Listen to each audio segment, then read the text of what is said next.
नमस्कार, आप देख रहे हैं सी न्यूज भारत। मैं हूं आपके साथ स्नेहा सिंह। वक्त हो गया है न्यूज आवर का। इस वक्त की बड़ी खबर बुलंदशहर से है, जहां यूक्रेन और रूस की जंग के बीच यूक्रेन वॉर पर राकेश टिकैत का बड़ा बयान सामने आया और भारतीय छात्रों की वापसी को लेकर उन्होंने बोला कि बॉर्डर पर छात्रों से नारे लगवाए जा रहे हैं, फोटो खिंचवाई जा रही है। सरकार नारे लगवाकर वोट की तलाश यूक्रेन में कर रही है। मोदी देश के भगवान नहीं है। साथ ही उन्होंने कहा कि जो हिजाब की बात करेगा उनसे हिसाब किताब की बात की जाए। तेलंगाना सरकार किसानों को 10,000 रुपए प्रति एकड़ के हिसाब से भुगतान करती है।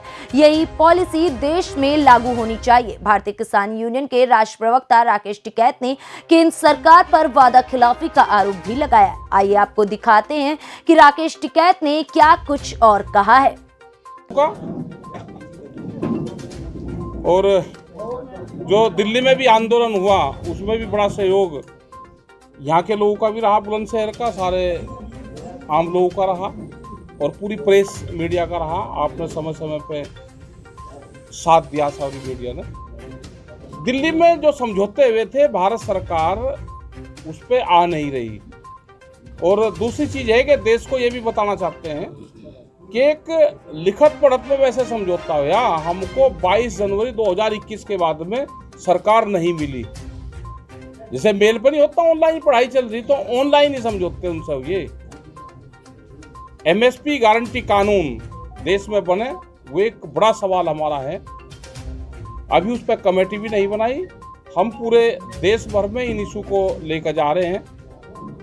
यहाँ पे भी आए, क्योंकि अभी तक कहते थे जी इलेक्शन है, उसमें जा रहे। इलेक्शन हो गए, सरकार किसकी बनेगी किसकी नहीं बनेगी उससे संबंध नहीं है।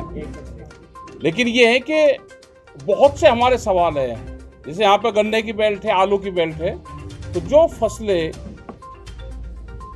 एमएसपी जिनका भारत सरकार ने तय कर रखा है, वे कम से कम डिजिटल से जोड़ दिया जाए उनको। मतलब पेट्रोल जुड़ेगा, हमारा मोबाइल चार्ज करना हो तो डिजिटल सा होगा वो।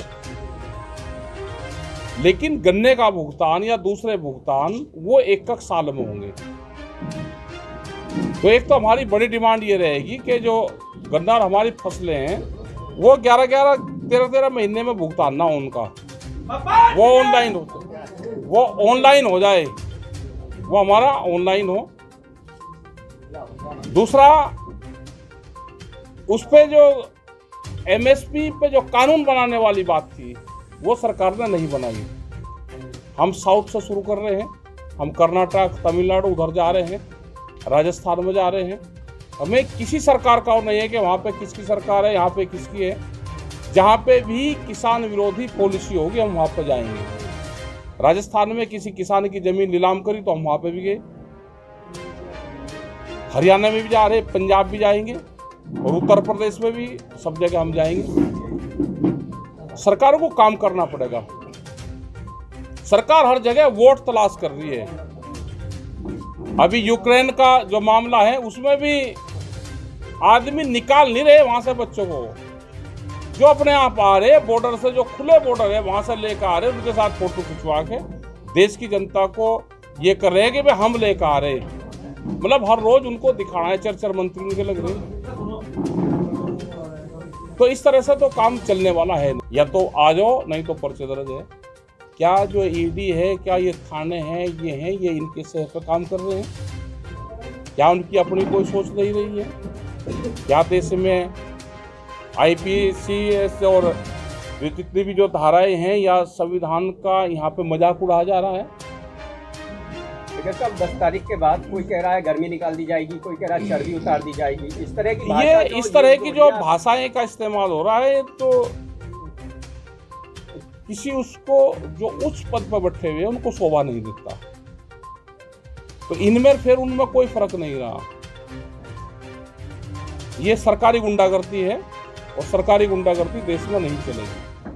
क्या आपको ऐसा लगता है कि चुनाव के बाद में आपकी भी घेराबंदी सरकार कर सकती है? और कर लो घेराबंदी। आंदोलन वालों की तो घेराबंदी नहीं होगी तो आंदोलन कहीं का? आंदोलन वालों की तो घेराबंदी होनी चाहिए। एक मुद्दा पलायन का छाया रहा है पूरे चुनावों में, वो पलायन बंद होगा, क्या है पलायन का इशू चला ही नहीं।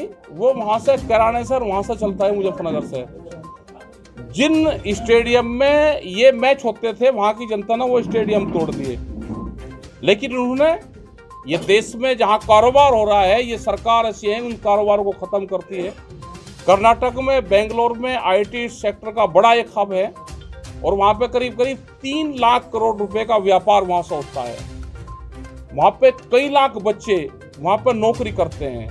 वहाँ पे वो स्टेट बहुत बढ़िया उससे चल रहा है, सब लोग मिलजुल कर वहाँ पर रहते हैं, बड़ा वहाँ पे व्यापार करते हैं। लेकिन एक हिजाब का इशू छोड़ के उस पूरे स्टेट को बर्बाद करने की साजिश रची गई है। क्या बच्चे वे बेरोजगार होंगे?